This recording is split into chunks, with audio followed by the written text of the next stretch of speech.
have you been sort of heartwarmed by the public's reaction to your character? Yeah, I think I was a little bit apprehensive at first, but yeah, the public have been so lovely and really sweet, and they seem to have taken Lucille, into their hearts, so that's lovely. And there was such a reaction to the storyline we saw on Sunday, where she really faced this racism and really stood up to it. How did that make you feel to see how the public and the viewing public reacted? I was actually really impressed with the public's reaction. A lot of the audience said, they couldn't believe what Lucille had gone through, and then other people came forward and said that they had had similar experiences. So it's really humbling to know that people would come over from abroad and look after people, or deliver babies and have to face such prejudice. But I feel like Lucille overcomes it, and I feel like she'll be very popular in Poplar. Now you're going out on primetime every Sunday night. How does it feel to be a familiar face to so many people, millions of people? Have you had a kind of a reaction when you've been out and about? Not so much, actually. I've been recognised at the gym, which is quite funny. But I've only had, I suppose, 2 episodes go out. So.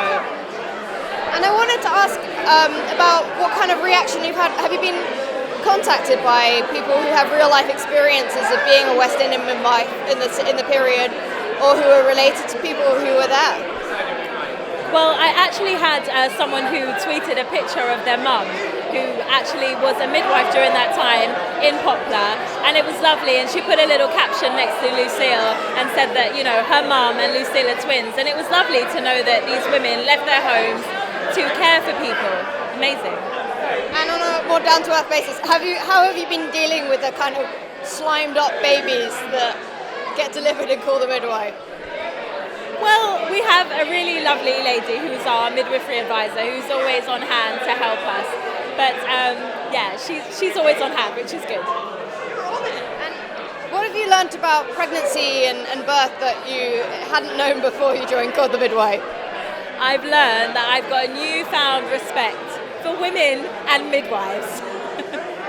And do you feel it's important at this moment to have a kind of a heartwarming, warm show that also has a sad and a kind of a grittier side to it?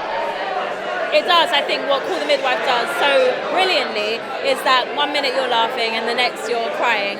And I don't know how Heidi, the creator, does it, but she just makes brilliant episodes time and time again.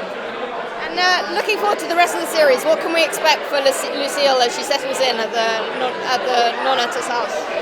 So you get to see a lot of Lucille's work and home life balance. You get to see her get involved with the beauty contest, which is quite nice. And she also has to deal with a mother who's suffering from tocophobia, which wasn't diagnosed then, but it's a fear of childbirth.